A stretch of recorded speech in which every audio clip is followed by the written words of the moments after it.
እሳቱ ገዜ ጠጋበል ስትባል እንደው ተንከረፈፍኩ አይደል? እኔ የምልሽ ደስ አቤት እንዴት ነው?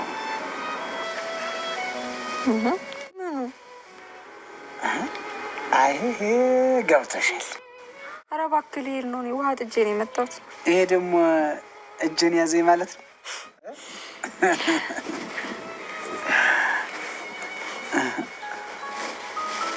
እኔ በሚስቴ ላይ የወሰለትኩ ከሃዲ ነኝ። ሌላ ስም የለኝ። ንጹህ ሰውም አይደለሁም።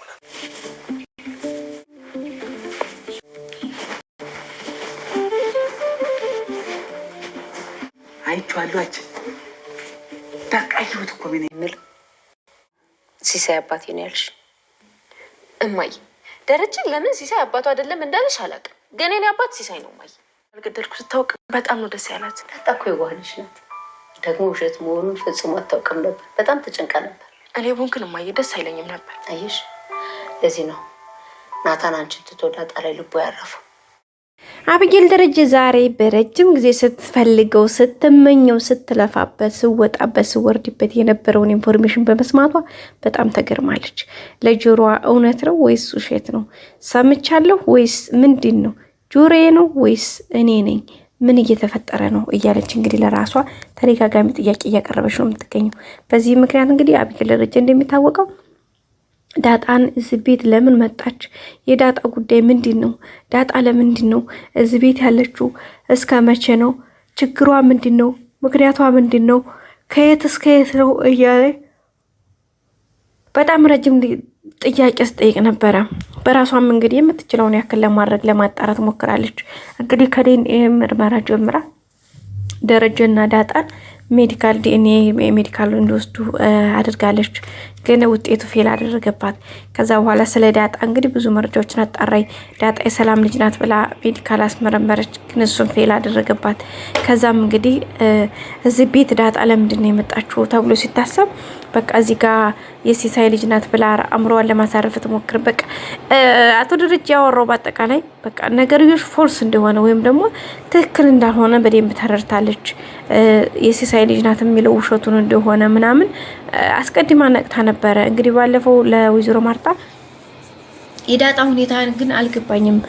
በባለፈው እኮ እኔ ታስሬ በነበረበት ሰዓት ላይ ስፈታ እንዴት ደስ እንዳላት ብታይ ማየ ያለቻት ነበርና እንዲያው ቀን ልጅ ስለሆነች ነው አይዋ ጥሩ ልጅ ስለሆነች ነው ስትላል ነበር ማርታና አይ እማዬ እንደዛ አይመስለኝም። ምክንያቱም እኔ በሆነ ይሄን አላደርግም። ምክንያቱም እኔ እንደዛ መጥቻት እንደዛ ደብድቤያት እንደዛ ሰድቤያት እንደዛ ወርጃት ያን ሁሉ ነገር አድርጌባት ግን እኔ ታስራት መፈታቴን ተሰማ በጣም ነበር ደስ ያላት።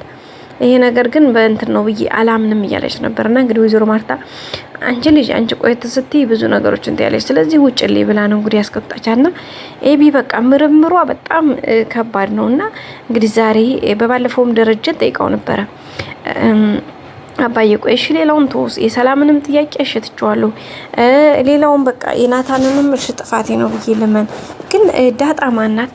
በቃ አባዬ ንገሬ ዳጣ ማናት? እንግዲህ እንደዚህ ብላን ጠይቀችው። አባዬ በቃ ዳጣ ማናት? እስቲ ንገረኝ በቃ ዳጣ ማናት? ስለመሆኑ ዳጣ አባቷም ሲሳይ አይደለም። በቃ የተወለደችው ድሬዳዋ አይደለም እዚሁ አዲስ አበባ ነው። ስለዚህ ዳጣ ግን ማናት አባዬ? በቃ ከመጣች 1 አመታት ሆናት። ስለዚህ ምንድነው ጉዳዩ? ምንድነው ያለው ነገር? ለምንድነው እኔ እውነቱን ማወቅ የሌለብኝ? ለምንድነው እኔ የምደበቀው እያለች ነበርና እንግዲህ አቶ ደረጀም ነበር ስላት የነበረው በቃ ረፊ በማይመለከትሽ ነገር አትግቢ፣ በማያገባሽ አትግቢ። ቤት አንዲትን የወፍ ጎጆዋን ለማፍረስ ትንሽ ደቂቃዎች ናቸው አይደል የሚወስድብሽ? አያለፋሽም፣ አያወጣሽም፣ አያወርድሽም። ግን እሷ ያንን ቤት ለመስራት ያንን ጎጆ ለመገንባት ብዙ ወታለች፣ ብዙ ወርዳለች፣ ብዙ ጊዜ፣ ብዙ ጉልበት፣ ብዙ ነገሮችን አጥፍታለች።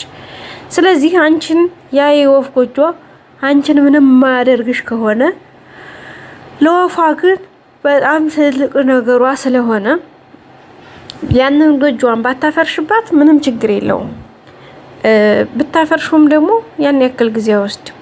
ስለዚህ አንቺም አሁን ያለሽበት ሁኔታ እዚህ ላይ ነው። ገባሽ አይደል ኤቢ? ስለዚህ አሁን ይሄ የዳጣን መጠየቅ አንቺን ምን አረገሽ? ብታውቂም ምንም እንትን የለውም፣ ባታውቂም ምንም አያመጣም። ስለዚህ በቃ ዝም በይ። በቃ ተረጋጊ፣ ታይ ስሉሽ ስሚ፣ በቃ ዝም ብለሽ ስሚኝ እኔን። ስለዚህ ባክሽ እኔ የምልሽን ነገር አይጎዳሽም። ስለዚህ ባክሽን ስሚኝ፣ ተረጋጊ ነበር ያላት። በዚህም እንግዲህ አብጌል ደረጀ እንዲያባዬ እንዴት እንደዚህ ትላለህ? በቃ ለምን እውነታውን እንዲያውቅ ለምንድን ነው የማትፈቅድልኝ? በቃ እውነቱን ማወቅ የለብኝ ለምንድን ነው? በቃ ይሄን ያክል የሚያስቀይምህ የሚያስደብርህ የሚያስቆጣህ የኔ እንደዚህ ማድረግ ነው እንዴ? በቃ ድጋሚ እንደውም ከዚህ በኋላ አልጠይቅህም እያለችው ነበረ። ከዛም ሄዳ ናታንን እንግዲህ ናታንን አንድ ጥያቄ ጠይቀችው ነበረ ስለ ዳጣና ሰላም አንዳንድ ነገር ጠይቃ እንግዲህ ሳል ናታን ታይ ልክ አይደለሽም፣ በቃ ሁሉንም ነገር አረጋጊው፣ ሁሉንም ነገር በትዕግስት አድርጊው እያላት ነበርና እሷም እንግዲህ እሺ ስትል ነበር። ናታን እንግዲህ አሁን ቆይ አንተ የምትለኛለህ ሰላምና ዳጣ እናትና ልጅ መሆናቸው እያወቅኩኝ ዝም እንዲል ነው እንደፈለከው ስትለው፣ አዎ ኤቢ በቃ ዝም ማለት አለብሽ፣ ምክንያቱም ይሄ ነገር አባዬ የማይፈቅድ ከሆነ ወይም ደግሞ አባዬ ዝም እስካለ ድረስ ዝም ማለት አለብሽ፣ ምክንያቱም በሰላም እየኖርን ነው። በሰላም የሚኖር ሰው ደግሞ በሰላሙን ማስቀጠል ነው ያለበት፣ ሌላ ነገር ማምጣት ሌላ ነገር ማተራማመስ የለበትም በማለት ነው እንግዲህ የመለሰላት። ኤቢ ማረ በፍጹም በጭራሽ ይሄን ነገርማ ታደርገው አልችልም ብላ ነው እንግዲህ የመለሰችው። በዚህም እንግዲህ በጣም ነው የሚያበሳጨው ማለት ስለዚህ ግን ምንም ቢሆን ምን በቃ ታይ ብሏታል፣ ግን እሷ አልሰማችም። በመጨረሻ ግን ያልጠበቀችው ነው የሰማችው፣ ለዛውም ከናታን ናታን እንግዲህ ስለ ዳጣና አንዳንድ ነገር ያወሩ አባዬ እንደዛ ብሏል እንደዚህ ብሏል እያለ ሲያወራት በጣም ነው የነገጠችው። እጇን ባፏን የጫነችው ምክንያቱም ምንድን ድጋሚ እንግዲህ ናታን ንገረኝ እስኪ ዳጣ እህቴ ናት? ዳጣ የኔ እህት ናት? እንዴት ሆኖ ምናምን እያለች ነበረ። ስለዚህ እዚህ ጋር አብጌል ራሱ መሳደቡ አይቀርም ማለት ዳጣን ማለት ነው።